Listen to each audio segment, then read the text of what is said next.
الله أكبر الله أكبر الله أكبر لا إله إلا الله الله أكبر الله أكبر ولله الحمد.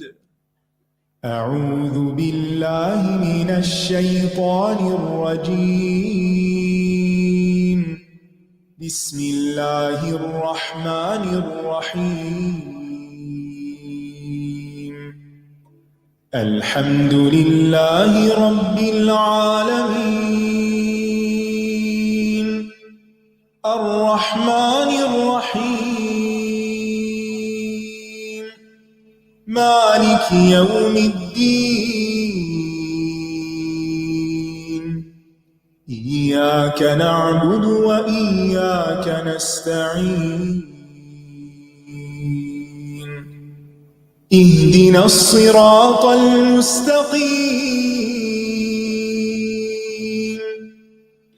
صراط الذين أنعمت عليهم غير المغضوب عليهم ولا الضالين.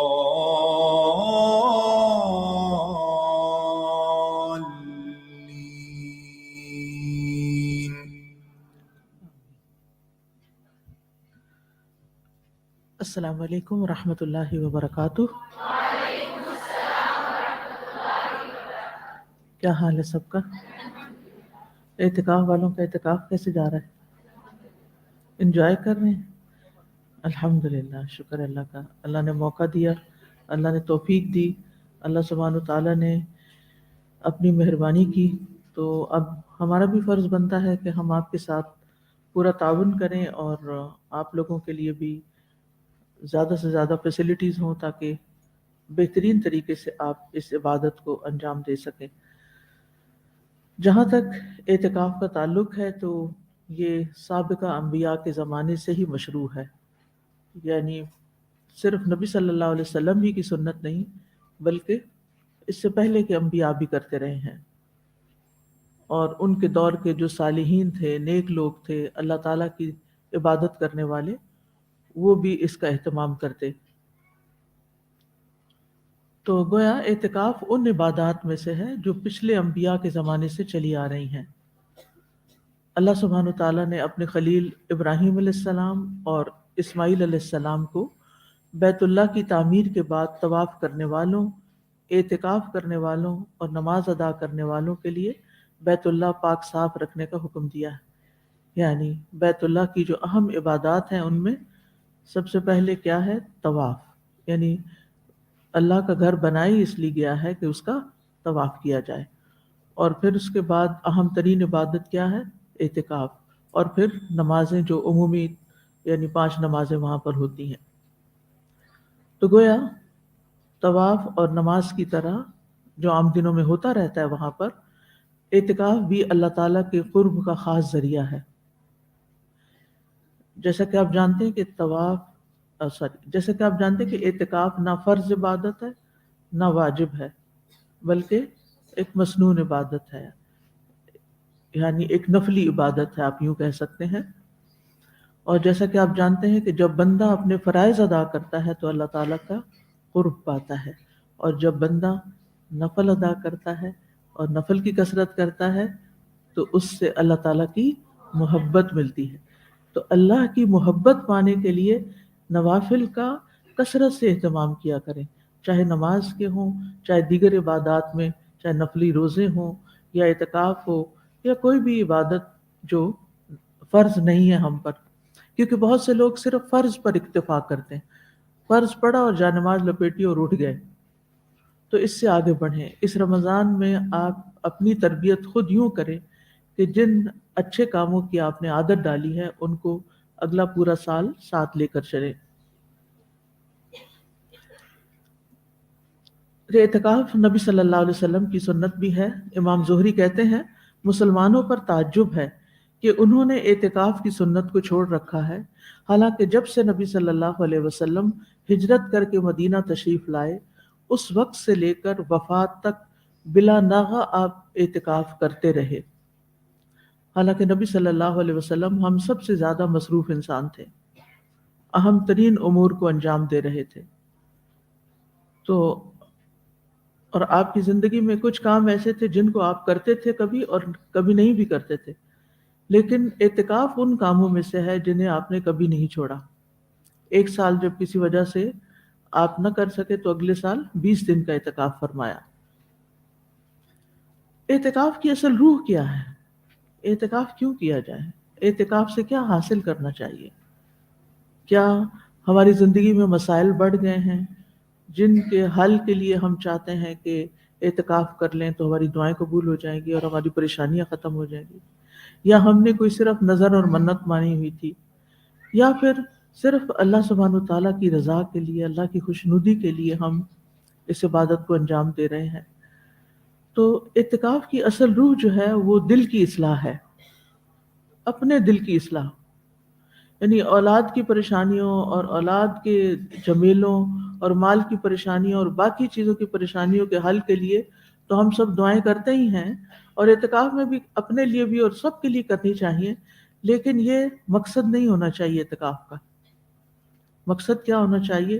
کہ میرے دل کی اصلاح ہو جائے، کیونکہ جب دل کی اصلاح ہو جاتی ہے تو سارے جسم کی اصلاح ہو جاتی ہے، اور جب دل بگڑتا ہے تو سارا جسم بگڑ جاتا ہے، سارے کام بگڑ جاتے ہیں. تو دل کو بگاڑنے والے امور کون سے ہیں؟ یعنی جن چیزوں سے دل میں فساد پیدا ہوتا ہے، وہ دراصل وہ بیکار مشغلے ہیں جو بندے کو اللہ عز و جل کی طرف متوجہ ہونے سے پھیرے رکھتے ہیں. جیسے بہت کھانے پینے کی خواہش. اب اس میں ظاہر ہے کہ پہلے آپ کھائیں، بنائیں، لائیں، پھر کھائیں، پھر اس کو ہضم کریں، پھر اس کے انجام کو بھگتیں. اسی طرح بے مقصد کلام. ہم روزمرہ زندگی میں بہت باتیں کرتے ہیں اور بعض اوقات ان میں اسراف کرتے ہیں، حد سے بڑھ جاتے ہیں. بے مقصد آرام، سوئے رہتے ہیں، آرام کیے رہتے ہیں. بے مقصد سوشلائزنگ. تو یہ وہ کام ہیں کہ جن سے ہمارا دل منتشر ہوتا ہے، یعنی ہم فوکس نہیں کر پاتے، ہمارا دل بٹ جاتا ہے، ڈیوائیڈڈ ہو جاتا ہے، پراگندہ ہو جاتا ہے. اور پھر اس وجہ سے اللہ تعالیٰ کی اطاعت کے لیے جو دل جمعی ہونی چاہیے اس میں کمی ہو جاتی. تو اللہ تعالیٰ نے ان مشغولیات میں غلو کرنے، حد سے بڑھنے سے دل کو محفوظ رکھنے کے لیے روزے جیسی عبادت کو مشروع قرار دیا، جس میں کھانا پینا، سیکس اور رات کے قیام کی وجہ سے پھر نیند میں کمی، یعنی جس میں دن میں انسان کھانے پینے اور جماع سے رکا رہتا ہے اور رات کو انسان بہت زیادہ سونے سے بچا رہتا ہے. تو روزہ ان لذات کو روک کر دل کو اللہ کی طرف متوجہ کر دیتا ہے.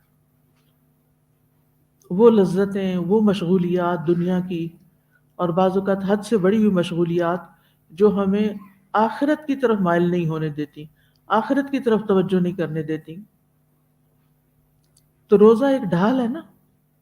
کس چیز سے ڈھال ہے؟ جہنم سے تو ہے، لیکن دن میں ہمیں کس چیز سے روکتا ہے؟ برائیوں سے بھی روکتا ہے، اور زائد ضرورت لذات سے بھی روکتا ہے. یہ ان سب چیزوں کے لیے ایک بال ہے، ایک ڈھال ہے. اور اعتکاف بھی یہ سارے مقاصد پورے کرتا ہے، جس میں انسان اپنا زائد آرام، زائد کھانا پینا، زائد گفتگو، یہ ساری چیزیں چھوڑ دیتا ہے. انسان اپنی دنیا کے سارے کام چھوڑ کے، پھر سن لیجئے، سارے کام چھوڑ کر مسجد میں اللہ تعالیٰ کے تقرب کے لیے اعتکاف کرتا ہے، اور وہاں صرف اور صرف کیا کرتا ہے؟ عبادت.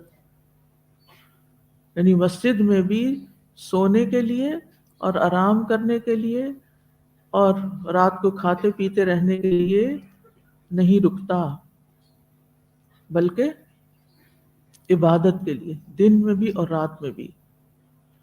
تو بندہ اعتکاف کے ذریعے ان چیزوں سے نجات پانے میں کامیاب ہو جاتا ہے جو چیزیں انسان کو اللہ تعالیٰ کی طرف متوجہ ہونے سے روک دیتی ہیں.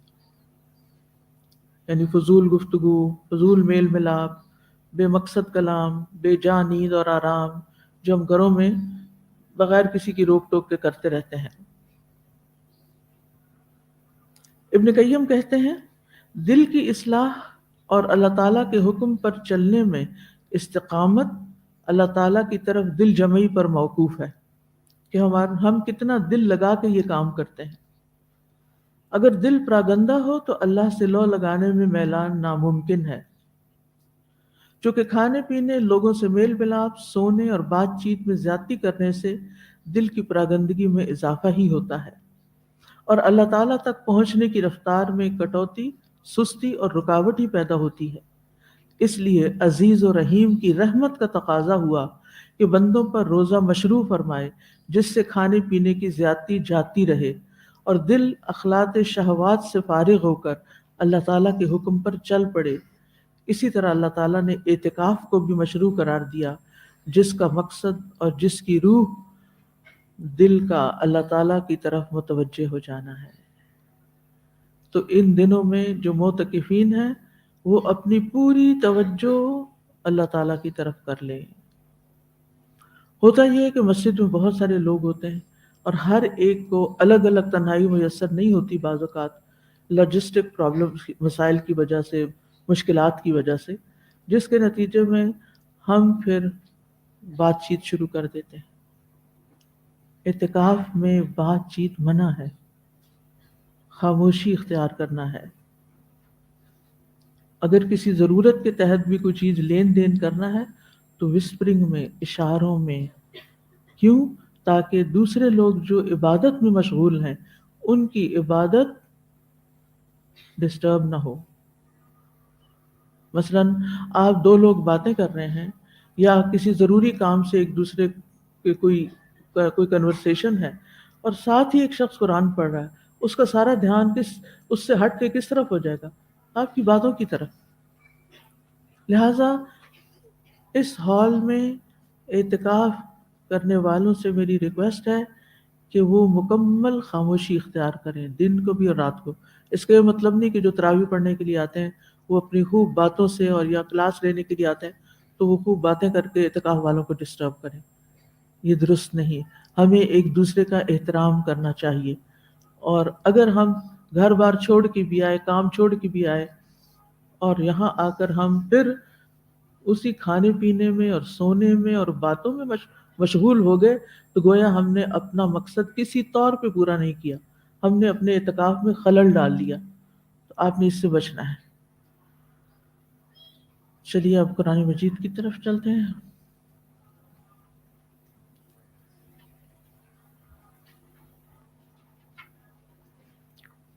نحمده ونصلي على رسوله الكريم، اما بعد، فاعوذ باللہ من الشیطان الرجیم، بسم اللہ الرحمن الرحیم، رب اشرح لي صدری ويسر لي امری واحلل عقدۃ من لسانی یفقهوا قولی۔ اللہم لک الحمد انت الذی ہدیتنی وانت الذی رزقتنی وأنت الذي أجبت عند الاضطرار دعوتي وأنت الذي سترت زلتي ودفعت عني ما يضرني إلهي أستغفرك وأتوب إليك وأسألك أن تعفو عني وتغفر لي اللهم إنك عفو تحب العفو فاعف عنا۔ اے اللہ، سب تعریف تیرے ہی لیے ہے، تو نے ہی مجھے ہدایت دی ہے، تو نے ہی مجھے رزق دیا ہے، اور تو نے ہی لاچاری کی حالت میں میری دعا قبول کی ہے۔ تو نے ہی میری لغزش پہ پردہ ڈالا ہے اور مجھ سے اس چیز کو دور کر دیا جو مجھے تکلیف دیتی ہے۔ اے میرے معبود، میں تجھ سے بخشش طلب کرتی ہوں اور تیری بارگاہ میں توبہ کرتی ہوں، اور میں تجھ سے سوال کرتی ہوں کہ تو مجھ سے درگزر فرمائے اور میرے گناہوں کو معاف فرما دے۔ نحن نقص عليك أحسن القصص بما أوحينا إليك هذا القرآن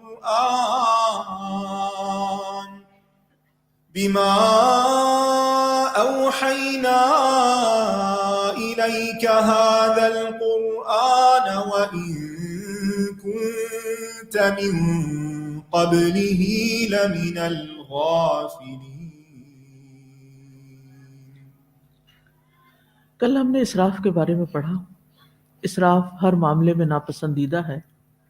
اللہ تعالیٰ فرماتے ہیں وَلَا تُسْرِفُوا إِنَّهُ لَا يُحِبُّ الْمُسْرِفِينَ، اور حد سے نہ گزرو، بے شک وہ حد سے گزرنے والوں سے محبت نہیں کرتا. یعنی اللہ تعالیٰ کسی بھی معاملے میں عدل اور اعتدال سے تجاوز کرنے والوں کو پسند نہیں کرتا. یہ بے اعتدالی، یہ افراط و تفریط، یہ ایکسٹریمزم کسی بھی طرح کا ہو سکتا ہے. یہ انسان کے عمل میں بھی ہو سکتا ہے، انسان کی باتوں میں بھی ہو سکتا ہے، اس کے مال میں بھی ہو سکتا ہے، اور دیگر اعمال میں بھی.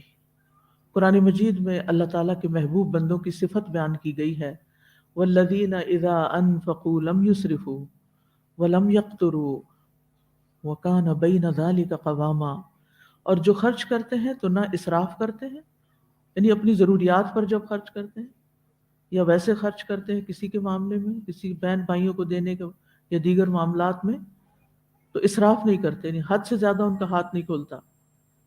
اور نہ بخل کرتے ہیں کہ کچھ دیتے ہی نہیں، بلکہ ان کا خرچ ان دو انتہاؤں کے درمیان اعتدال پر ہوتا ہے. پس بندہ مومن کے لیے پسندیدہ کیا ہے کہ وہ اعتدال کی روش اختیار کرے، کیونکہ خیر الامور اوسطها، پسندیدہ امور، بہترین امور کون سے ہوتے ہیں؟ جو درمیانے ہوتے ہیں، درمیانہ روی، میانہ روی. تو آیت نمبر 32 میں اللہ تعالیٰ ارشاد فرماتے ہیں من أجل ذلك كتبنا على بني إسرائيل أنه من قتل نفسا بغير نفس أو فساد في الأرض فكأنما قتل الناس جميعا ومن أحياها فكأنما أحيا الناس جميعا ولقد جاءتهم رسلنا بالبينات ثم إن كثيرا منهم بعد ذلك في الأرض لمسرفون. پھر اس کے بعد بھی ان میں سے بہت لوگ زمین میں یقیناً حد سے بڑھنے والے ہیں، اسراف کرنے والے ہیں. اسراف کی چند صورتوں میں ہم مال خرچ کرنے میں اسراف کے بارے میں پڑھ رہے تھے. مال انسان کے لیے ایک آزمائش ہے. اللہ تعالیٰ فرماتے ہیں وَاعْلَمُوا أَنَّمَا أَمْوَالُكُمْ وَأَوْلَادُكُمْ فِتْنَةٌ وَأَنَّ اللَّهَ عِنْدَهُ أَجْرٌ عَظِيمٌ، اور جان لو کہ تمہارے مال اور تمہاری اولاد ایک آزمائش کے سوا کچھ نہیں، اور یقیناً اللہ کے پاس بہت بڑا اجر ہے. یعنی اگر تم اس امتحان میں کامیاب ہو گئے. آزمائش کس طرح ہے کہ ہم بہت زیادہ ان کی طرف جھک جاتے ہیں، اور ان کی طرف جھکنے کی وجہ سے اللہ تعالیٰ اور بندوں کے حقوق صحیح طور پر ادا نہیں کرتے. جب ہمارے رویوں میں بے اعتدالی آ جاتی ہے، چاہے وہ رشتوں کے معاملے میں ہو یا پھر مال کے معاملے میں، کمانے کے یا خرچ کرنے کے. مال زندگی کو قائم کرنے کا ذریعہ ہے، لہٰذا اس کی حفاظت ضروری ہے. قرآن مجید میں اللہ تعالیٰ فرماتے ہیں وَلَا تُؤْتُوا السُّفَهَاءَ أَمْوَالَكُمُ الَّتِي جَعَلَ اللَّهُ لَكُمْ قِيَامًا، اور تم اپنے مال نادان بچوں کے حوالے مت کرو، نادانوں کو مت دو، یعنی ناسمجھ لوگوں کے حوالے اپنا مال مت کرو. وہ اموال جنہیں اللہ نے تمہارے لیے قیام زندگی کا ذریعہ بنایا ہے، یعنی مال کی حفاظت کرو. ابن قیم کہتے ہیں جان لیجئے اللہ تعالیٰ نے مال کو جانوں کے لیے زندگی کے قیام کا ذریعہ بنایا ہے اور اس کی حفاظت کا حکم دیا ہے، اور مردوں، عورتوں اور اولاد میں سے بے وقوفوں کو مال پکڑانے سے منع کیا گیا ہے. جو کسی ناسمجھ کو مال یا اختیار دیتا ہے اس کی دعا قبول نہیں ہوتی۔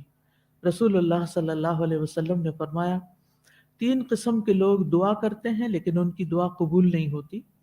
ایک وہ آدمی جس کی بیوی بد اخلاق ہو اور وہ اسے طلاق نہ دے۔ دوسرے وہ آدمی جس نے کسی سے قرضہ لینا ہے لیکن اس پر کوئی گواہ نہ بنایا ہو، یعنی کسی کو قرض دیا واپس لینا ہے اور کوئی گواہی نہیں بنایا اور کوئی یاد نہیں، کچھ پتہ نہیں کیا دیا کیا لیا۔ تیسرے وہ آدمی جس نے بے وقوف یعنی مال کا انتظام یا صلاحیت، مال کا انتظام کرنے کی صلاحیت نہ رکھنے والے چھوٹے بچے یا نا تجربہ کار اکاؤنٹنٹ کو رکھ لیا، یا کوئی بھی ایسا بندہ جس کے حوالے اس نے اپنا مال کیا ہوا اور اس کو سنبھالنا ہی نہیں آتا۔ حالانکہ اللہ سبحانہ وتعالیٰ نے فرمایا ہے وَلَا تُؤْتُوا السُّفَهَاءَ أَمْوَالَكُمْ، کیونکہ کیا ہوگا، ناسمجھ بچے کو آپ لاکھوں بھی کاروبار کرنے کے لیے دیں گے تو سارے کا سارا کیا کرے گا، دبو کے رکھ دے گا، کچھ کما نہیں سکے گا اس میں سے۔ تو بعض اوقات ایسا لگتا ہے نا جیسے شاید ہم بچوں پہ ظلم کر رہے ہیں، وہ اتنا ہم سے مانگ کہ ہمیں اتنے پیسے دے دیں، یہ چیز دے دیں، وہ دے دیں تاکہ ہم یہ کام کر سکیں، اور ماں باپ کو زیادہ پتہ ہوتا ہے کہ بچے کی صلاحیت کیا ہے اور وہ کیا کر سکتا ہے اور کیا نہیں کر سکتا۔ تو مال کی حفاظت ہمارے دین کا ضروری حصہ ہے، حتیٰ کہ مال کی حفاظت کرتے ہوئے جان دینے والا کیا کہلاتا ہے، شہید کہلاتا ہے۔ تو مال ضائع کرنا اللہ تعالیٰ کو پسند نہیں۔ رسول اللہ صلی اللہ علیہ وسلم نے فرمایا بے شک اللہ نے تمہارے لیے 3 چیزوں کو ناپسند کیا ہے، قیل و قال، ہی سیڈ شی سیڈ، اس نے کہا، پتہ ہے وہ کیا کہہ رہا تھا، ایسے ویسے فضول کی باتیں ادھر ادھر کی۔ دوسرے مال کو ضائع کرنا، اور تیسرے کثرت سوال۔ کثرت سوال کیا ہے، یعنی کسی نے آپ سے، یعنی آپ نے کسی سے ایک دین کا مسئلہ پوچھا، بات پوری ہوگی، اس نے اس میں سے کچھ اور نکال لیا، بال کی کھال، پھر دوبارہ سوال کر دیا، اس کا جواب دیا تو ایک اور نکال لیا، وہ جواب دیا تو ایک اور نکال لیا، اور جو چیزیں پیش ہی نہیں آئیں ان کے بارے میں سوال ہو رہا ہے۔ کسی نے مجھ سے رات ہی کوئی سوال کیا اعتکاف کے بارے میں کہ فلاں، تو میں نے کہا اعتکاف سب شروع ہو گیا، اب آپ اس سوال کا مقصد کیا ہے؟ یعنی جو چیز ہمیں، یعنی ہماری سامنے ہماری ضرورت نہیں، اور اگر آپ صرف علم حاصل کرنے کے لیے جاننا چاہتے ہیں تو پھر باقاعدہ علماء کی مجلس اختیار کریں، باقاعدہ تعلیم حاصل کریں۔ ادھر ادھر کی رینڈم معلومات جمع کرتے رہنے سے معاملہ نہیں بنتا، زندگی میں صحیح طور پر انسان عمل نہیں کر سکتا، اور بلا وجہ میں دوسروں سے سوال کر کر کے ان کو تنگ نہیں کرنا چاہیے۔ تو یہ تو علم کے معاملے میں ہے، اور اسی طرح مال کے معاملے میں یا کسی بھی چیز کے معاملے، ہر روز دوسرے سے مانگنے آ جانا، تو اس چیز کو بھی ہمارے دین نے ناپسند کیا ہے۔ انسان اپنی چادر دیکھ کے پاؤں پھیلائے، نہ کہ دوسروں سے مانگ مانگ کے کھائے۔ پھر آپ دیکھیے کہ مال ضائع کرنے کی کئی صورتیں ہیں، جیسے کل میں نے کچن کی مثال دی تھی آپ کو کہ کیا کیا چیزیں اس میں ویسٹ ہوتی ہیں۔ برتن دھوتے ہوئے جب ہمیں سلیقہ نہیں ہوتا تو برتن کیسے دھوتے ہیں؟ بعض لوگوں کو میں نے برتن دھوتے دیکھا کہ برتن ایک طرف سائڈ پہ پڑے، ایک گلاس اٹھایا، اس کو صابن لگایا، صابن رکھا، پورا اس کو دھویا، وہ گلاس رکھا، پھر صابن اٹھایا، اگلے کو لگایا۔ اب آپ سوچئے کیا ہوگا نتیجہ، کتنا صابن جائے گا، کتنا پانی جائے گا اور کتنا وقت جائے گا۔ کیا کریں اس میں؟ سارے گلاسز ایک طرف رکھ لیں، ساری پلیٹس ایک طرف رکھ لیں، چمچ ایک طرف رکھ لیں، جس طرح ٹیبل سے اٹھاتے ہیں یا دسترخوان سے اٹھاتے ہیں اسی وقت اٹھائیں، اس طرح کہ وہ الگ الگ ہو جائے۔ سب سے پہلے کون سا دھوئیں؟ گلاس ہے، الحمدللہ عقل ہے آپ لوگوں کو، لیکن کچھ لوگوں کو واقعی نہیں ہے۔ یہ میرا پرسنل ایکسپیرینس ہے، کبھی پلیٹ دھو لیتے ہیں، کبھی گلاس دھو لیتے ہیں، کبھی چمچ دھو لیتے ہیں، کبھی ہنڈیاں دھونے لگ جاتے ہیں، کبھی کچھ کرتے ہیں، کبھی کچھ۔ اس قدر ناسمجھی اور اس قدر اسراف۔ ایسی ہی عورتیں گھر بننے نہیں دیتی، وہ ہر چیز مال ضائع کر دیتی ہیں شوہر کا۔ یعنی آپ کو ابھی تک ایک بیسک کام جو ہر کھانے پینے والے انسان کا یا ہر عورت کی ایک بیسک ذمہ داری، چاہے اس کے پاس کتنے بھی سروینٹس ہوں، لیکن ان سے بھی کام لینا جبھی آتا ہے جب آپ کو خود کرنا آتا ہو۔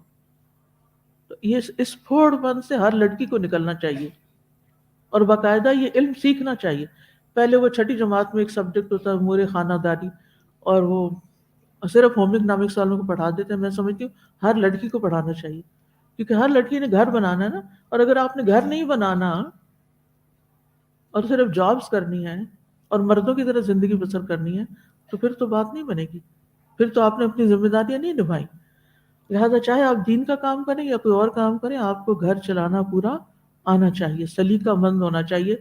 پھوڑ نہیں، دین پڑھی ہوئی لڑکی کو کبھی پھوڑ نہیں ہونا چاہیے، بد سلیقہ نہیں ہونا چاہیے، ورنہ اس کا سب پڑھا لکھا پانی میں جائے گا. کوئی اس کی قدر نہیں کرے گا، کوئی اس کی بات نہیں سنے گا، کیونکہ اس کو کوئی طریقہ ہی نہیں آتا زندگی گزارنے کا. تو اس طریقے سے اسراف ہوتا ہے. ایک تیلی بچانے کے لیے گھنٹوں گیس کو کھلا چھوڑے رکھتے ہیں.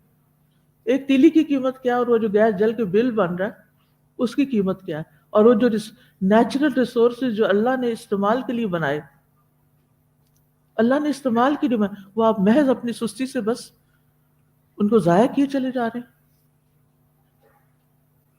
اسی طرح اب طرح طرح کے ڈٹرجنٹس آ گئے ہیں، طرح طرح کے واش روم دھونے والی چیزیں اور کپڑے دھونے والی چیزیں. اب ان کا استعمال بھی کیسے ہوتا ہے؟ کیا ہر روز آپ کو جراثیم کلینر یعنی کہ ڈٹرجنٹس اور یہ سارے سوپس اور ہر چیز استعمال کرنی چاہیے واش روم میں؟ نہیں، ہر روز ضرورت نہیں ہوتی. ہر روز کپڑے دھونے لگ جانا چاہیے؟ نہیں. یعنی اپنی صفائی کے معاملات میں بھی حد سے بڑھ جانا. ٹھیک ہے، اگر آپ کو ہر روز نہانے کی ضرورت ہے تو آپ جھاڑ کے کپڑا پہلے دن والا بھی پہن سکتے ہیں، اللہ یہ کہ آپ ایکسٹریم سویٹنگ کرتے ہیں، وہ تو ایک اور بات ہے نا کہ آپ سے کسی کو اذیت نہ ہو. تو اسی طرح باقی تمام چیزوں میں ضرور یہ دیکھیے دو چیزیں آ رہی، ایک نافرمانی اسراف کی اور دوسرے یعنی ضائع کرنے کی، کہ آپ ضائع بھی کر رہے ہیں اور آپ اسراف بھی کر رہے ہیں. اسی طرح یہ بھی دیکھا گیا کہ بعض خواتین صرف جاب اس لیے کر رہی ہیں، ان کی ضرورت نہیں ہے، ان کے ہسبینڈ اچھا بھلا کماتے ہیں، ان کے بچے چھوٹے ہیں، ان کو ان پہ توجہ دینی چاہیے، لیکن اس کی بجائے وہ کیا کرتی ہیں؟ تو بچے کسی کے حوالے کیے اور صرف اس مقصد کے لیے جاب کری کہ زیادہ پیسے آئیں تاکہ ہم اپنی مرضی کے برانڈز خرید سکیں، اپنی مرضی کے جوتے اور پرس خرید سکیں، اپنی مرضی کے. کیا یہ ضروریات زندگی میں سے ہے جس کے لیے ہم اپنی زندگی کا ایک قیمتی حصہ لگا رہے ہیں اور اپنے بچوں کو اگنور کر رہے ہیں؟ تو اگر ہم اپنے نیتوں کو دیکھیں، مثلا آپ جاب کریں، آپ کی ضرورت ہے، ٹھیک ہے ضرورت ہے، آپ اپنے شوہر کا ہاتھ بٹا رہے ہیں، آپ کو مشکل ہے زندگی اس کے بغیر، ویل اینڈ فائن، آپ تو ایک بہت بڑا صدقہ کر رہے ہیں کہ آپ گھر کو سپورٹ کر رہے ہیں. عورت کے اوپر فرض نہیں، جب وہ کرتی ہے تو احسان کرتی ہے اور اس کے لیے صدقہ لکھا جاتا ہے اور بیسٹ صدقہ لکھا جاتا ہے اگر وہ اپنے گھر کو سپورٹ کرنے کے لیے کچھ بھی کرتی ہے.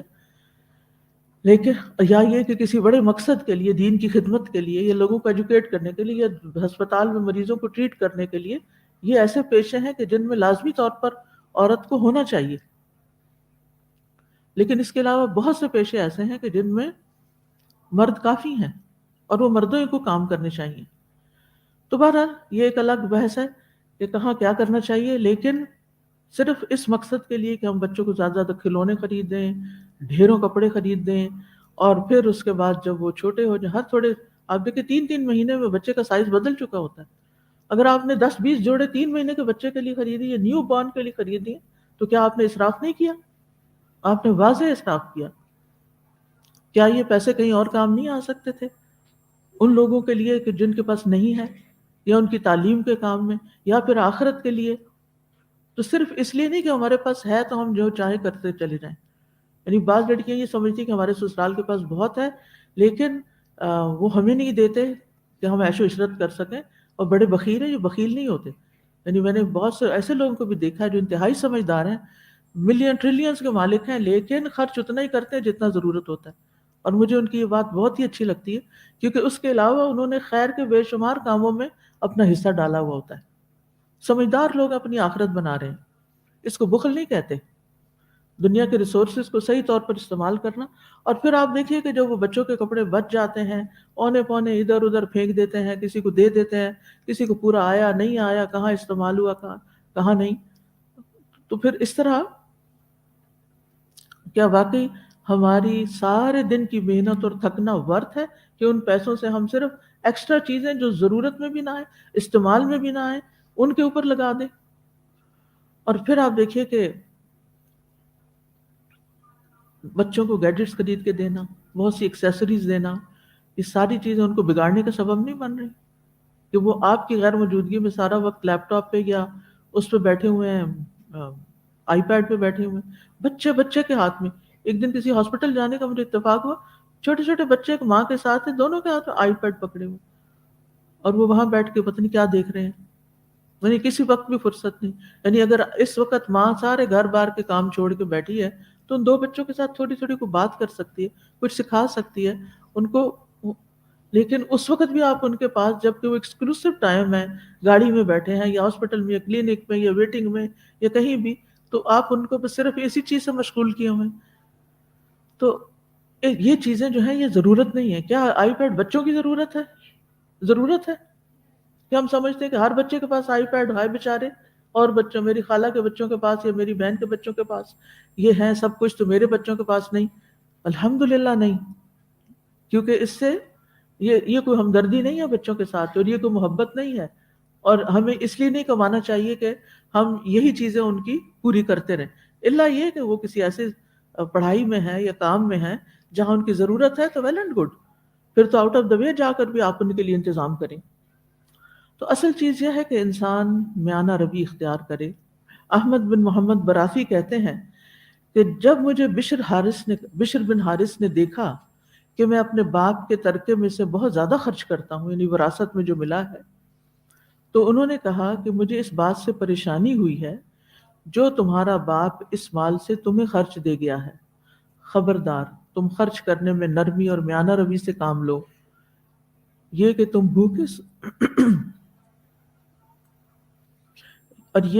بھوکے سو جاؤ اور تمہارے پاس مال بچا ہوا ہو، یہ مجھے اس بات سے زیادہ پسند ہے کہ تم جی بھر کے پیٹ بھر کے سو جاؤ اور تمہارے پاس کوئی مال بچا ہوا نہ ہو، یعنی تم نے آج تو کھا لیا اور کل کے لیے کچھ بھی نہیں رکھا۔ پھر انہوں نے کہا اپنی والدہ کو سلام کہنا اور کہنا اخراجات میں نرمی اور میانہ روی سے کام لیں، یعنی سوچ سمجھ کے خرچ کریں، کمانے والا چلا گیا ہے، مال مفت اور دل بے رحم سمجھ کر اس کو ضائع مت کریں۔ اور یہ کتنی اچھی بات ہے نا کہ وہ ایک بچے کو نصیحت کر رہے ہیں۔ آج خاندانوں میں، ماحول میں نصیحت کرنے والا کوئی نہیں رہا کہ جو دوسروں کو اس چیز سے روک سکے کہ دیکھو یہ تمہارے فیوچر کے لیے اچھا نہیں ہے۔ پھر اسی طرح حضرت ابو درداء کے بارے میں آتا ہے کہ انہوں نے اپنے ایک کمرے میں غلے کے بکھرے ہوئے دانے اٹھائے، یعنی جو ادھر گر گئے تھے۔ بعض اوقات ایسا ہوتا ہے نا کہ ہم کوئی چیز ڈال رہے ہوتے ہیں، جیسے چاول پکانے لگے، اس میں سے ٹن میں سے نکال کے آپ نے اس میں ڈالے تو کچھ نیچے گر گئے، اب اس میں کیا کرنا چاہیے؟ اسراف کیا ہے؟ گرے رہیں، جھاڑو سے بن میں جائیں۔ انہوں نے کیا کیا؟ ابو درداء صحابی، انہوں نے وہ چن لیے دانے، اور پھر کہنے لگے کہ آدمی کی بصیرت یہ ہے کہ وہ اپنی معیشت میں نرمی سے کام لے، یعنی جس میں انسان جتنا ہو سکے بچت کا خیال رکھے، یعنی اپنے ریسورسز کو بچائے۔ عمر رضی اللہ عنہ کہتے ہیں کہ معیشت میں حماقت اور جہالت سے کام لینا میرے نزدیک اس بات سے زیادہ خوفناک ہے کہ تم مفلس ہو جاؤ۔ اصلاح کے ہوتے ہوئے کوئی چیز کم نہیں پڑتی اور فساد کے ہوتے ہوئے کوئی چیز باقی نہیں بچتی۔ اللہ اکبر! یعنی اگر ہر چیز کو اصلاح کے ساتھ اچھے طریقے سے استعمال کرو گے تو کبھی کمی نہیں آئے گی۔ یہ جو ہم کمی کا رونا روتے رہتے ہیں نا، یہ نہیں ہے، وہ نہیں۔ اور لٹرلی میں نے کئی لوگوں کو آبزرو کیا کہ ادھر بیٹھ کے بات کر رہے ہوتے ہیں، رونا رو رہے ہوتے ہیں، ہمارے پاس یہ نہیں ہے، وہ نہیں، اور تھوڑی دیر بعد انہیں کسی کام کو کرتے ہوئے دیکھتے ہیں، جیسے میڈز ہی آپ دیکھیں گھر میں جب آتی ہیں تو کیا کرتی ہیں، ایک طرف خوب رونا روتی ہیں کہ گھر میں کیا کیا مسائل ہیں، کھانے کو نہیں، پہننے کو نہیں، دوسری طرف جب آپ ان کو کوئی کام کرنے کے لیے دیتے ہیں تو بے تحاشا آپ کی چیزیں ضائع کر کے چلی جاتی ہیں۔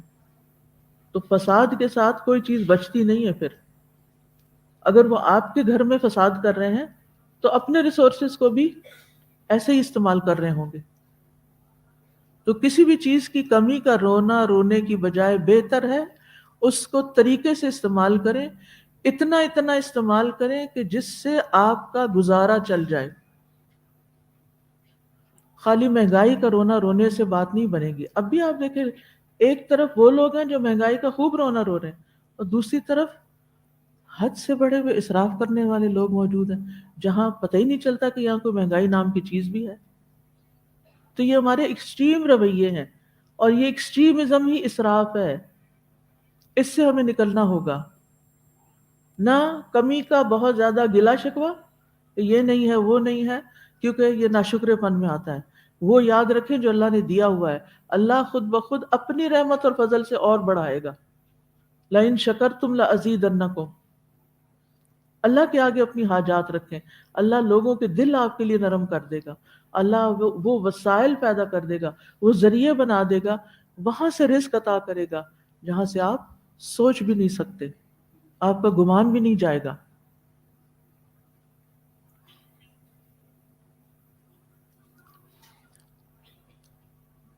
اچھا، بعض لوگ یہ کہتے ہیں کہ کیا بہت ایکسپینسو چیزیں خریدنا بھی اسراف میں ہے؟ اگر ضرورت کی ہے تو اسراف نہیں ہے. اس میں کسی نے مجھ سے سوال کیا کہ آپ نے مہنگے بیگ اور کپڑوں کا ذکر کیا کہ وہ بھی اسراف کی ایک شکل ہے. تو جب آپ یہ بات ان لوگوں کو بتاتے ہیں جو ان چیزوں کی استطاعت رکھتے ہیں، یعنی مالدار ہیں، تو وہ کہتے ہیں کیا یہ علماء ہر قسم کے مہنگے گیجٹس جیسے فون اور لیپ ٹاپ نہیں خریدتے؟ ان میں سب سے بڑی مثال تو میں خود ہوں، یہ آپ کے سامنے رکھا ہوا ہے. تو اس میں کیا غلط ہے؟ اگر وہ لیپ ٹاپ خرید سکتے ہیں تو ہم بیگ نہیں اتنے پیسوں کا خرید سکتے؟ اگر ہم بیگ اور کپڑے خریدنے کی استطاعت رکھتے ہیں تو ہمیں کیوں نہیں خریدنا چاہیے؟ تو ان کا سوال ہے کہ ایسے لوگوں کو کیا جواب دیا جائے؟ کیا لیپ ٹاپ اور بیگ ایک ہی مقصد کے لیے استعمال ہوتا ہے؟ یہ کس کام کے لیے استعمال ہو رہا ہے دن اور رات؟ اور اگر میں کوئی ایسا معمولی سا لے لوں جس میں ہر روز وائرس آئے رہے اور کلاس شروع ہونے سے پہلے میری فائل گم ہوئی ہو کہیں، اور آپ آدھا گھنٹہ انتظار کریں. کئی دفعہ ایسا نہیں ہوتا کہ آپ کسی کانفرنس میں جاتے ہیں، کسی گیدرنگ یعنی کسی لیکچر میں جاتے ہیں، اور جو اسپیکر ہوتا ہے اس کا لیپ ٹاپ کھل کے نہیں دے رہا ہوتا یا اسکرین چل کے نہیں دے رہی ہوتی. کیوں؟ اس میں کئی وجوہات ہوتی ہیں، لیکن ایک بڑی وجہ چیپ گیجٹس. آپ دیکھیں کہ ہمیں دین کے لیے جو چیز استعمال کرنی ہے اس کو ٹاپ آف دا یعنی اعلیٰ درجے کی ہونی چاہیے، ٹاپ آف دا لائن ہونا چاہیے، تاکہ ہمارے کام میں ایک لمحے کی بھی رکاوٹ نہ آئے. میں تو ہمیشہ ہی چاہتی ہوں کہ میں جو ہی کھولوں چند سیکنڈ میں میری ڈاؤن لوڈنگ ہو جائے، 1 منٹ میں چیز کھل جائے، 1 منٹ میں ساری چیزیں جو میں سرچ کرنا چاہتی ہوں وہ سامنے آ جائیں. اس پہ کوئی کمپرومائز نہیں، چاہے مجھے اپنا زیور بیچنا پڑے، چاہے مجھے اپنے کپڑے بیچنے پڑے، کچھ بھی ہو، لیکن اس کام کے لیے. امام بخاری نے اپنے کپڑے کس لیے بیچے تھے؟ کس لیے بیچے تھے؟ علم حاصل کرنے کے لیے. تو جن کے پاس مال زیادہ آ جاتا ہے نا، ان کو صرف علم والے اسراف کرتے دکھائی دیتے ہیں. اب فون اس وقت جو میرے پاس فون ہے الحمدللہ لیٹسٹ فون ہے، سب سے لیٹسٹ، لیکن ابھی بھی مجھے بعض اوقات وہ سٹک ہو جاتا ہے کیونکہ اتنے زیادہ میسیجز ہوتے ہیں، اتنی زیادہ چیزیں کرنے والی ہوتی ہیں، اور ساری الحمدللہ وہ لوگوں کے فائدے کی ہوتی ہیں. میرے ذاتی کام تو اکا دکا کہیں کچھ چھوٹے موٹے ہو جاتے. اب جب وہ میرا گیجٹ سٹک ہو جاتا ہے تو میں بیچ میں استغفار کرتی رہتی ہوں، ذکر کا موقع مل جاتا ہے، اور اب میں سوچ رہی ہوں کہ اس کو کیسے اپڈیٹ کرنا ہے، اس کو کیسے بہتر کرنا ہے، تاکہ یہ چند سیکنڈ، کیونکہ جتنی جلدی کسی کو جواب جائے گا، جتنی جلدی یہ کام ختم ہوگا تو میرا فوکس کسی اور چیز کی طرف ہوگا. اگر میں 1 گھنٹہ لے کے اسی کا انتظار کرتی رہوں کہ اب یہ اٹیچمنٹ کھلے اور پھر میں اس کو دیکھوں اور پھر میں اس پر اپلائی کروں، تو اب آپ سوچئے کہ میری عبادت کہاں جائے گی، اور میرے باقی کہاں آئی فون 5 لے کے بیٹھ جاؤں میں. تو اس لیے آپ کو معلوم ہے ایک اسرائیلی پرائم منسٹر تھی، تو کوئی شخص اس کے پاس اسلحے کی ڈیل کرنے کے لیے گیا، اور اس وقت اسرائیل کے پاس اتنا پیسہ نہیں تھا کہ وہ ڈیل کر سکتا. تو اس سے جب پوچھا گیا کہ آپ کے تو وسائل اتنے نہیں، لیکن آپ اتنا اسلحے پہ کیوں خرچ کر سکتے، تو اس نے یہ کہا کہ یہ میں نے محمد صلی اللہ علیہ وسلم سے سیکھا ہے کہ جب ان کی وفات ہوئی تو ان کے کمرے میں دنیا کا سامان نہیں تھا، لیکن بہترین تلواریں لٹک رہی تھیں. وہ کیوں؟ دین کے کام کے لیے. تو ہم فرق نہیں کرنا جانتے کہ کس کام کے لیے کتنا لگانا ہے، کس کام اور کہاں لگانا ہے. اگر یہ حکمت ہمیں پتہ چل جائے تو ہم مہنگی چیزیں خریدیں، لیکن بامقصد ہو کر، کسی مقصد کے ساتھ. تو اس میں بعض اوقات ہم اچھا، اور اب مہنگا بیگ اور مہنگے کپڑے کے پیچھے کیا مقصد ہوتا ہے عام طور پہ؟ عموماً میں کسی پرسن کی نیت پہ شک نہیں کر رہی، کیا مقصد ہوتا ہے؟ کسی گیدرنگ میں آپ جا رہے ہیں، مہنگے سے مہنگا بیگ کیوں نکال کے الماری سے لیتے ہیں؟ اپنے آپ کا جائزہ خود لیں. کیا مقصد ہوتا ہے؟ آپ کیا شو کرنا چاہتے ہیں کہ میں کوئی معمولی انسان نہیں ہوں، مجھے توجہ دیجیے. تو یہ چیزیں دوسروں کو مرعوب کرنے کے لیے یا اپنی حیثیت ظاہر کرنے کے لیے وہ ضرورت نہیں ہوتی. اور اگر آپ بیگ کھول کے دیکھیں بعض کو تو اس میں کوئی خاص چیز رکھی بھی نہیں ہوتی، کیونکہ اتنی تیزی سے بیگ بدلنا کوئی آسان کام ہے، کتنا وقت ضائع ہو جاتا ہے. میں ایک بیگ رکھتی ہوں، بس ایک، جتنے سال چل جائے دیٹس اٹ. اور جو پھٹنے کے قریب آئے تو پھر چینج کرو. ایکسٹرا رکھو ہی نہ رکھو، نہ چینج کرو، نہ وقت ضائع کرو. جب کہیں جانا ہوتا ہے 1 سیکنڈ لگتا ہے، کیونکہ مجھے پتا ہے کہ میرے پاس صرف ایک بیگ ہے اور میں نے اسی کو اٹھانا ہے اور اسی میں اپنا فون رکھنا ہے اور چل پڑنا ہے، 2 منٹ کے اندر نکل جانا ہے. لیکن اگر مجھے چینج کرنا پڑے تو پھر میرا وقت کہاں لگا. تو ساری چیز، اور پھر اکثر کیا کرتے ہیں وہ اصل میں وہ چابیاں دوسرے بیگ میں رہ گئی. جی، والٹ دوسرے بیگ میں رہ گیا. بھی کیا ضرورت تھی دوسرا بنانے کی، ایک ہی رکھتے ہیں، ضرورت تو ایک ہی کی ہے نا. اور جو یہ دوسرا بنایا ہے صرف مروب امپریس کرنے کے لیے، یہ کسی ایسے کام میں لگاتے جہاں آپ کی آخرت بنتی. اور جب آپ ایک بھی رکھیں تو آپ اچھا سا لیں، بے شک ایسا لیں کہ جو واقعی آپ کی ساری ضرورت پوری کرتا ہو، آپ کے کندھے پہ آ جائے، زپس اس کی سٹرڈی ہوں، وہ یہ نہیں کہ کھینچ کے کھولنے والی یا پھٹیچر سا بیگ لیں. اگر آپ کی حیثیت ہے آپ top of the line bag لیں، دکھاوے کے نقطہ نظر سے نہیں، لیکن استعمال کے نقطہ نظر. آپ کی مصروفیات کیا ہیں، آپ کیا کام کرتے ہیں، کیونکہ ہر ایک کے الگ الگ ہے نا، یعنی سب کا ایک جیسا کام نہیں ہوتا، ہر ایک کا الگ الگ کام ہوتا ہے.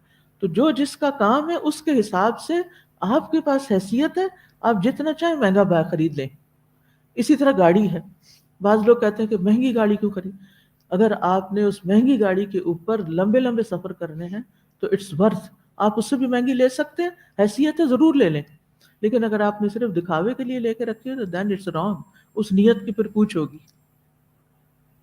نیکی کے رستوں میں بھاگنے کے لیے، اچھے کام کرنے کے لیے آپ لیٹسٹ ٹیکنالوجی جتنا چاہیں آپ اس کے اوپر اپنی حیثیت کے مطابق خرچ کریں، وہ اسراف نہیں ہوگا، کیونکہ وہ ضرورت کے دائرے میں آتا ہے، آپ کے کام کو بہتر کرنے کے لیے آتا ہے.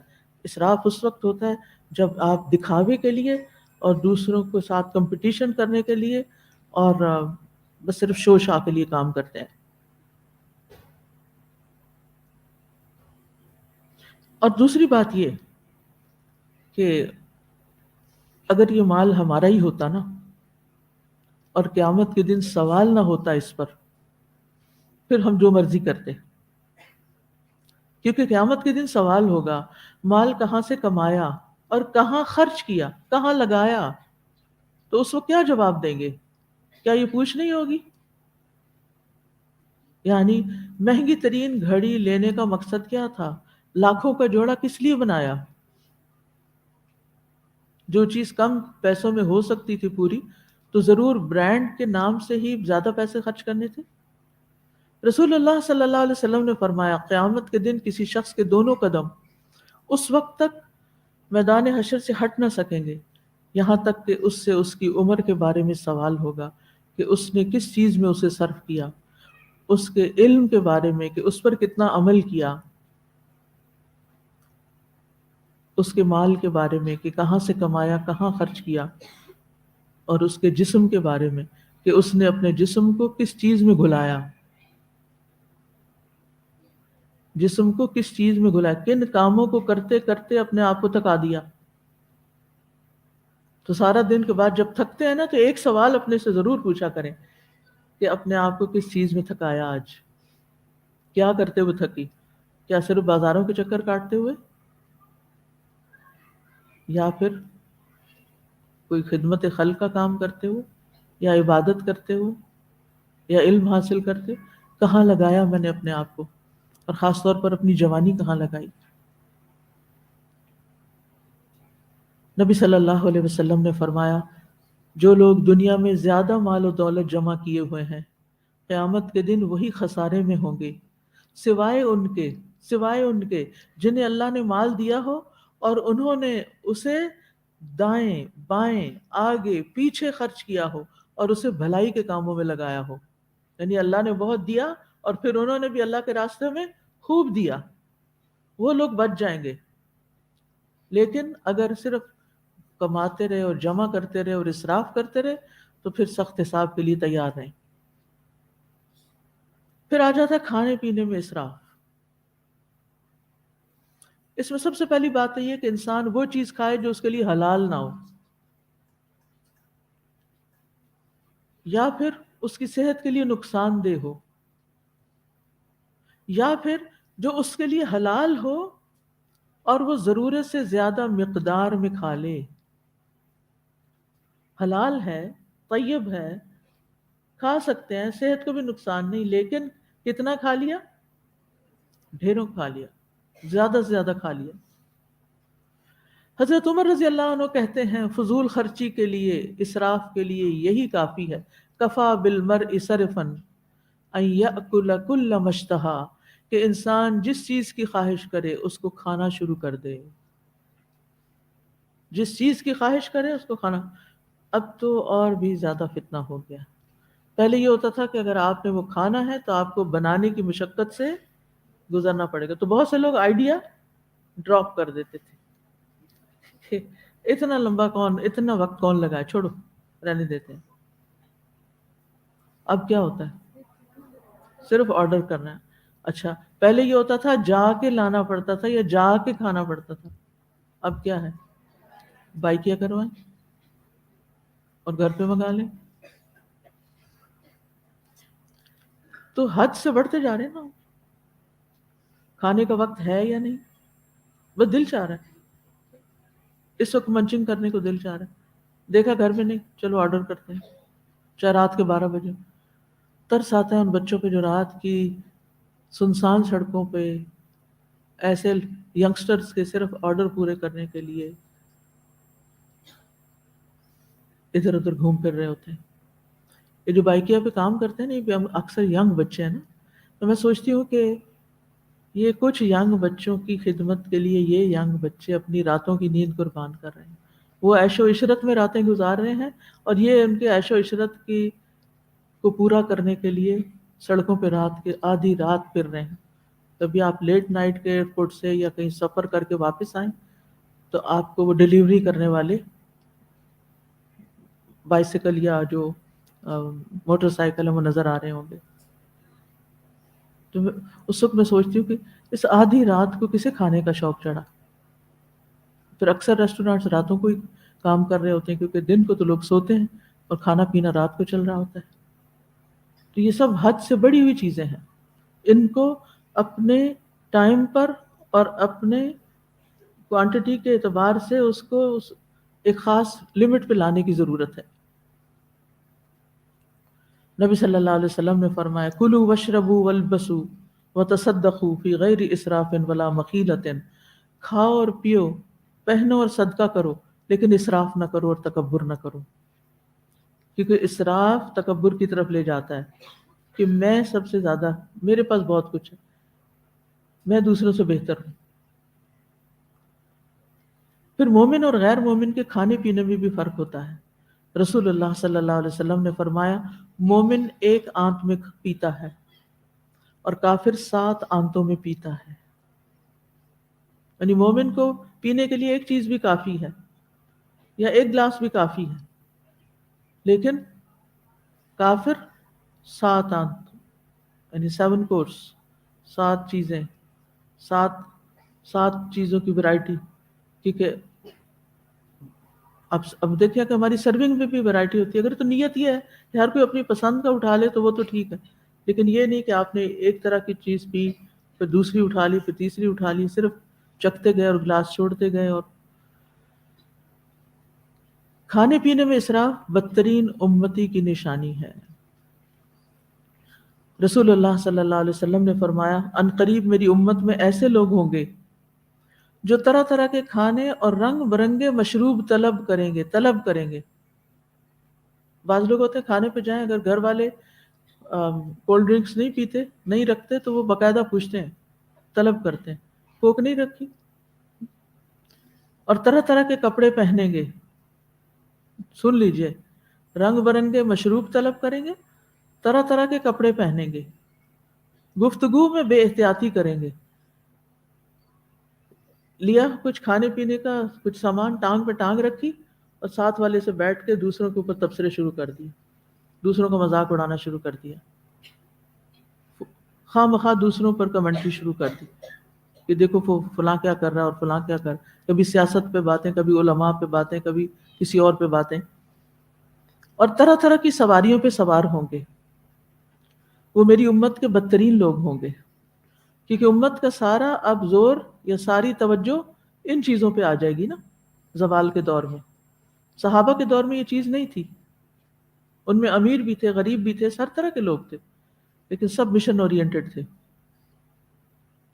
اور ان کے مال اور ان کی جانیں اور ان کی اولادیں سب اسلام کی خدمت میں استعمال ہو رہی تھی۔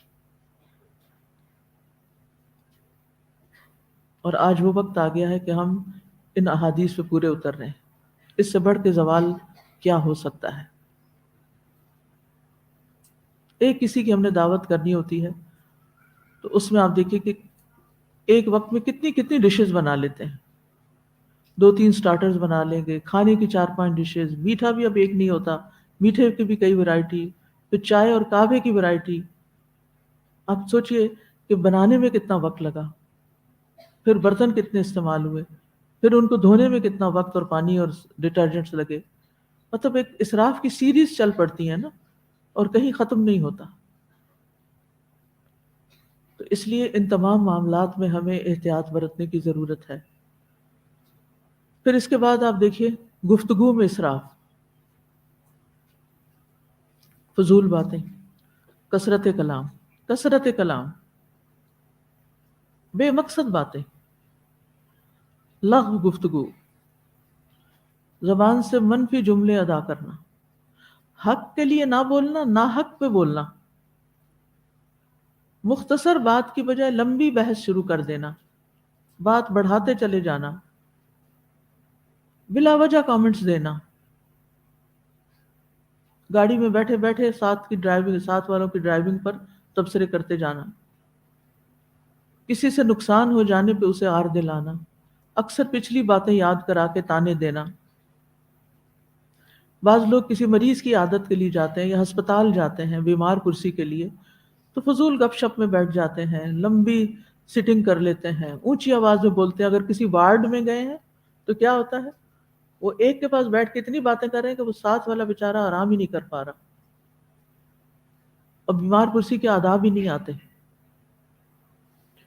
رسول اللہ صلی اللہ علیہ وسلم نے فرمایا انسان کے اسلام کی خوبی یہ ہے کہ وہ بے فائدہ چیزوں کو چھوڑ دے، بے مقصد کاموں کو چھوڑ دے۔ کس طرح؟ اس کی ایک اگلی روایت سے وضاحت ہوتی ہے۔ معاذ بن جبل سے روایت ہے رضی اللہ عنہ کہ لوگوں نے رسول اللہ صلی اللہ علیہ وسلم کے پاس ایک آدمی کا ذکر کیا اور کہا جب تک اسے کھلایا نہ جائے وہ کھاتا نہیں۔ یہ تبصرہ ہو رہا ہے، بات ہو رہی ہے، کس قسم کی باتیں، فضول باتیں ہوتی ہیں نا. دوبارہ سنیے، نبی صلی اللہ علیہ وسلم کے پاس بیٹھے ہوئے لوگوں نے کسی کا ذکر کیا، فلاں شخص، کہ جب تک اسے کھلایا نہ جائے وہ کھاتا نہیں، جب تک اسے سوار نہ کیا جائے وہ سوار نہیں ہوتا. یعنی اس کی عادتوں پہ ڈسکشن ہو رہی ہے. نبی صلی اللہ علیہ وسلم نے فرمایا تم نے اس کی غیبت کی. صحابہ نے کہا اللہ کے رسول صلی اللہ علیہ وسلم ہم نے تو وہی کہا جو اس میں ہے، وہ تو ایسا ہی کرتا ہے. آپ نے فرمایا تمہیں یہی کافی ہے کہ تم اپنے بھائی کی اس بات کا ذکر کرو جو اس میں ہے، یعنی کوئی منفی بات اس میں ہے اور اس کا بیٹھ کے مجلس میں ذکر کرو. اب اس معیار پہ ہم اپنی گفتگو کو پرکھیں کہ ہم لوگوں کے بارے میں ان کی غیر موجودگی میں کس قسم کی باتیں کرتے ہیں، اور بعض اوقات کتنی لمبی کر جاتے ہیں، لغو اور بیکار کی باتیں. کعب بن عجرہ سے روایت ہے، نبی صلی اللہ علیہ وسلم نے کعب کو گم پایا تو ان کے بارے میں سوال کیا. صحابہ نے کہا وہ بیمار ہیں.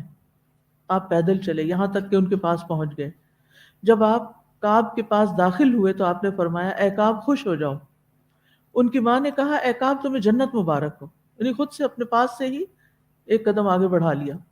آپ نے فرمایا یہ اللہ پر قسم چڑھانے والی عورت کون ہے، یعنی اللہ کا فیصلہ ہے نا کسی کو جنت میں بھیجے یا نہ. کعب نے کہا اللہ کے رسول یہ میری ماں ہے. آپ نے فرمایا اے ام کعب تجھے کیا معلوم شاید کعب نے کوئی بے مقصد بات کہی ہو، بے مقصد بات کہی ہو. استغفر اللہ. ہمارا کوئی دن خالی جاتا ہے کہ ہم بے مقصد باتیں نہ کریں؟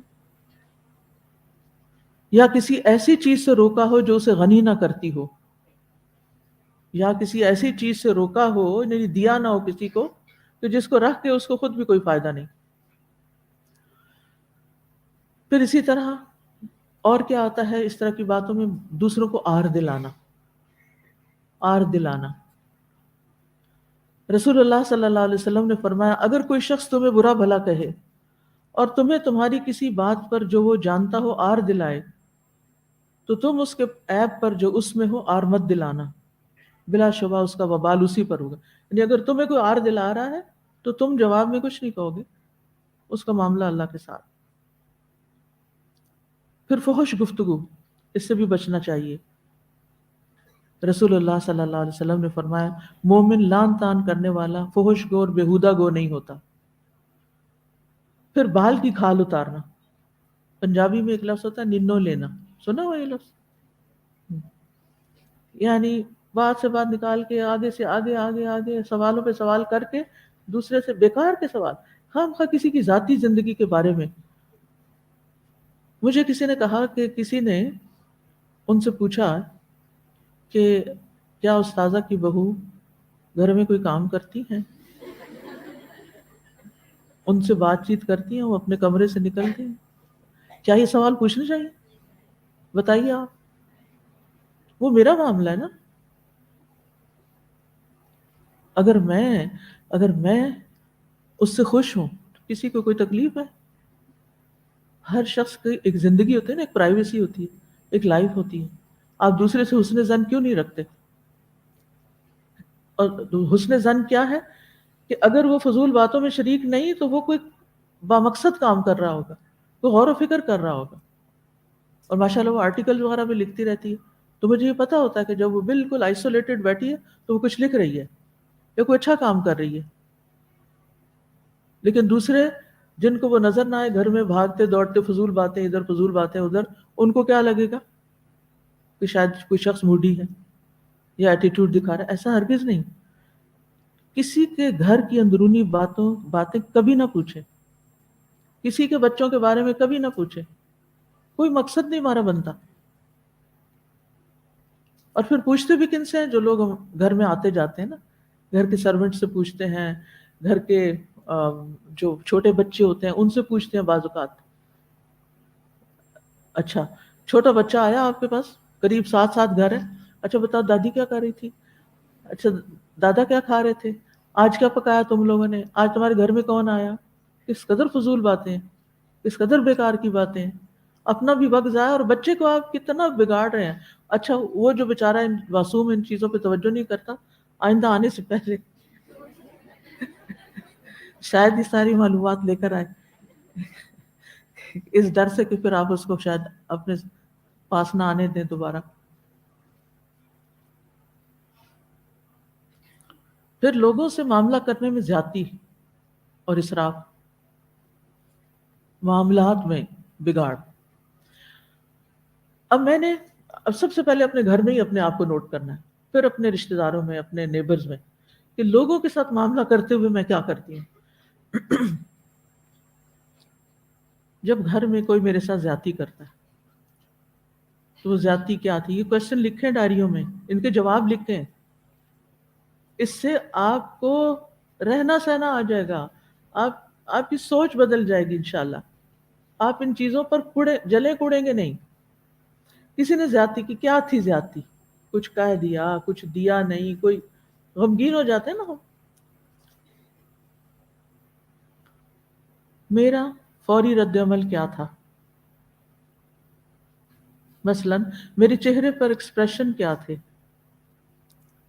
آنکھوں کے، ہونٹوں کے، ماتھے پہ سلوٹوں کے، گالوں پہ لاف لائن. اگلا سوال ہے، میں نے سامنے والے سے کیا کہا، کیا بولا؟ میں نے اس زیادتی کے بعد دماغ میں خود کو کیا کہا، اندر ہی اندر کیا کہا، کیا کیا سوچا؟ کیا غصے کی سوچیں تھیں؟ میں نے اس زیادتی کے بعد دیگر لوگوں سے کیا باتیں کی؟ اس زیادتی کا تذکرہ کس کس سے کیا؟ سب کے نام لکھنے. اب آپ نے اگر 10 لوگوں سے کیا نا، 10 کے نام لکھنے. اور پھر آپ نے آپ سے پوچھے کیا واقعی ان سب کو بتانا بھی تھا، بتانا چاہیے تھا؟ یہ پھر آپ اپنے آپ سے خود پوچھیں گے یہ میں کیا کر رہی ہوں. یہ آپ اپنا پورا رویہ آپ کے سامنے آپ کے ہاتھوں سے لکھا ہوا آپ کا اعمال نامہ آ جائے گا. یہ دراصل آپ کا اعمال نامہ ہے، کیونکہ ان میں سے ایک ایک چیز لکھی جا رہی. ابرو کا جو اشارہ ہے نا وہ بھی ریکارڈ ہوتا ہے، کرام کاتبین وہ بھی لکھتے ہیں. اس سے پہلے کہ ان سب کو ہم کل جا کے دیکھیں، ہم ذرا دنیا میں ہی اپنے آپ کو لکھ کے پڑھ لیں. جن لوگوں سے تذکرہ کیا وہ کون تھے؟ وہ اس معاملے میں کیا رول پلے کر سکتے تھے؟ کیا مجھے کوئی اچھا مشورہ دے سکتے تھے، یا اس مشکل سے نکال سکتے تھے، یا صرف دل بہلانے کے لیے کیا؟ وہ اگلا سوال، وہ زیادتی کرنے والے کی نظر میں کیا مقام رکھتے تھے؟ مثلا ہسبینڈ نے آپ کے ساتھ کیا اور آپ بچوں سے شکایت لگا رہے ہیں، تو بچوں کے دل میں باپ کا کیا مقام ہے؟ آپ جس سے یہ زیادتی ذکر کر رہے ہیں، سوچیں اس کے دل میں اس دوسرے کے لیے کیا درجہ ہے. آپ کی نظر میں اس شخص کا کیا مقام ہے جس نے آپ کے ساتھ زیادتی کی؟ یعنی اس مشکل اور زیادتی کو جب آپ شیئر کر رہے ہیں تو کیوں کر رہے ہیں؟ اس کی کوئی تو وجہ ہوگی. عام طور پر ہم یہ چیزیں سوچے سمجھے بغیر کر رہے ہوتے ہیں، اور صرف ہمیں ون سائیڈڈ زیادتی کا تذکرہ ہی کرنا مقصود ہوتا ہے. حل نہیں لیتے، نہ حل لیتے ہیں نہ عمل کرتے ہیں. بہت سے لوگ صرف اپنی فرسٹریشن دور کرنے کے لیے باتیں کر کے چلے جاتے ہیں. جب ان سے کہا جائے کہ حل سوچیں تو نہ سوچتے ہیں، نہ اگر آپ بتائیں تو نہ وہ لیتے ہیں، اور اگلے دن پھر آ جاتے ہیں وہی مسئلہ لے کے.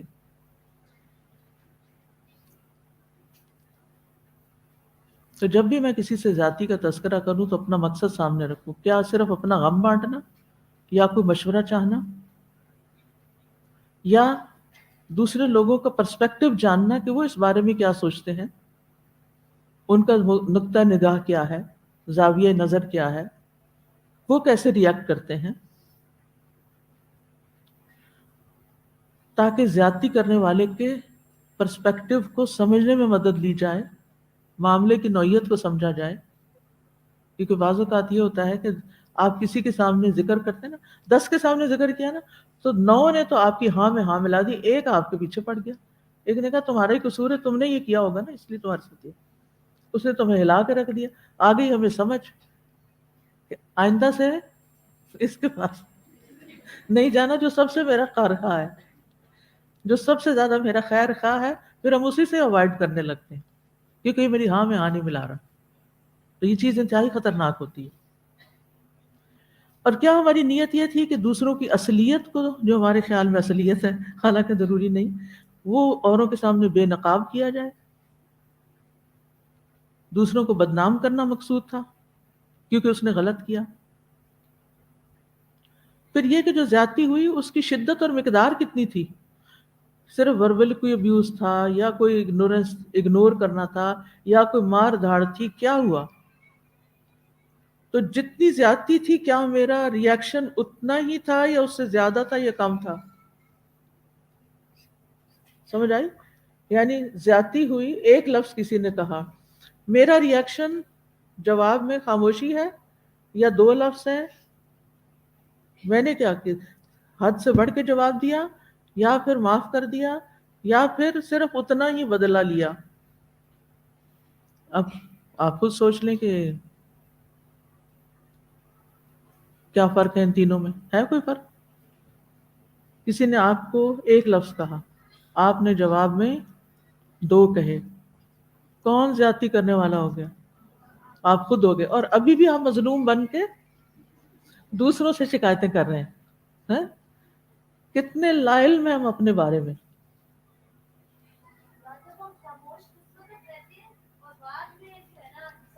اکثر تو یہی کرتے ہیں کہ اس وقت خاموش رہتے ہیں. اور خاموش کس کے سامنے رہتے ہیں؟ جس کے سامنے ہم بول نہ سکیں. وہ جس کے سامنے ہم بول سکتے ہیں نا، جیسے عموماً سرونٹس کے سامنے، تو وہاں ہم خاموش تھوڑی رہتے. بہت کم لوگ ہیں ایسے. اور اگر کسی نے ایک کہی اور ایک جواب دے دیا آپ نے، تو چلیں گزارا ہو گیا. لیکن اگر آپ نے معاف کر دیا تو اللہم انک عفو تحب العفو فاعف عنا. الا تحبون ان یغفر اللہ لکم. ہم بھی چاہتے ہیں نا ہمیں معاف کر دیا جائے، اگنور کر دے، کسی اور کام میں لگ جائے.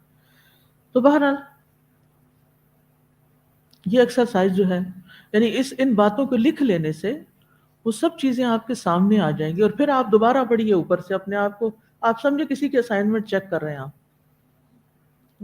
یعنی اس طرح اس کو پڑھیں کہ جیسے آپ کسی کا ہوم ورک چیک کر رہے ہیں، اپنے ہی لکھے ہوئے کو.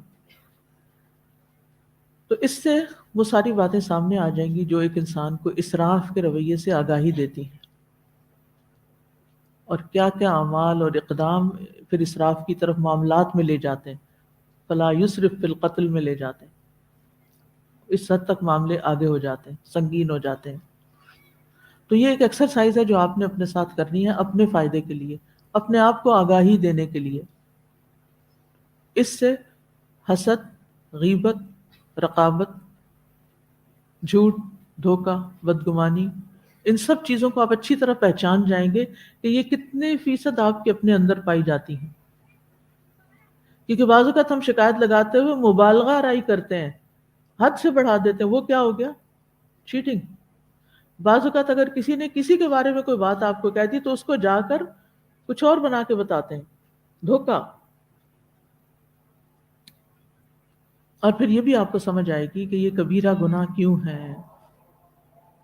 اور یہ بھی سمجھ آئے گی کہ بڑے بڑے لیکچر سن کے بھی ہماری اصلاح کیوں نہیں ہوئی. اللہ اکبر، اللہ اکبر، اللہ اکبر، اللہ اکبر. اشہد ان لا الہ الا اللہ، اشہد ان لا الہ، اشہد ان محمد رسول.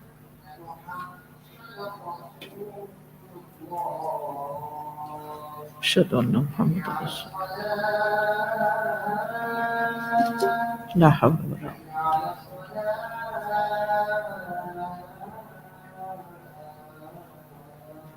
لا حول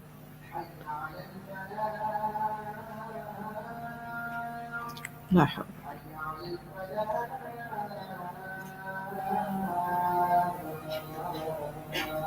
لا حول. اللہ لا الہ الا اللہ محمد. اللهم رب هذه الدعوة التامة والصلاة القائمة آت محمدا الوسيلة والفضيلة وابعثه مقاما محمودا الذي وعدته. اللهم صل على محمد وعلى آل محمد كما صليت على إبراهيم وعلى آل إبراهيم إنك حميد مجيد. اللهم بارك على محمد وعلى آل محمد كما باركت على إبراهيم وعلى آل إبراهيم إنك حميد مجيد. ربنا آتنا في الدنيا حسنة وفي الآخرة حسنة وقنا عذاب النار. ربنا لا تؤاخذنا إن نسينا أو أخطأنا. ربنا ولا تحمل علينا إسرا كما حملته على الذين من قبلنا. ربنا ولا تحملنا ما لا طاقة لنا به واعف عنا واغفر لنا وارحمنا أنت مولانا فانصرنا على القوم الكافرين. ربنا هب لنا من ازواجنا وذرياتنا قرۃ اعین واجعلنا للمتقین اماما. اللہ ہمیں آخری راتوں میں لیلۃ القدر نصیب فرما اور اس میں عبادت کی توفیق عطا فرما اور ہماری دعائیں قبول فرما، اور اللہ ہمارے لیے خیر و بھلائی لکھ دینا اور ہر شر سے محفوظ رکھنا. اللہ تمام بیماروں کو صحت عطا فرما. اللہ سب دکھی لوگوں کے دکھ دور فرما. اللہ سب گمراہ لوگوں کو ہدایت عطا فرما. اللہ تو ہمیں اپنی عبادت، اپنے ذکر، اپنی محبت کے لیے چن لے. یا اللہ ہمیں اخلاص عطا فرما دے اور جو کچھ ہم ٹوٹا پھوٹا کر رہے ہیں اسے قبول فرما لے. ربنا تقبل منا انک انت السمیع العلیم وتب علینا انک انت التواب الرحیم. وصلی اللہ تعالی علی خیر خلقہ محمد وعلی آلہ واصحابہ واہل بیتہ اجمعین برحمتک یا ارحم الراحمین. الہی آمین.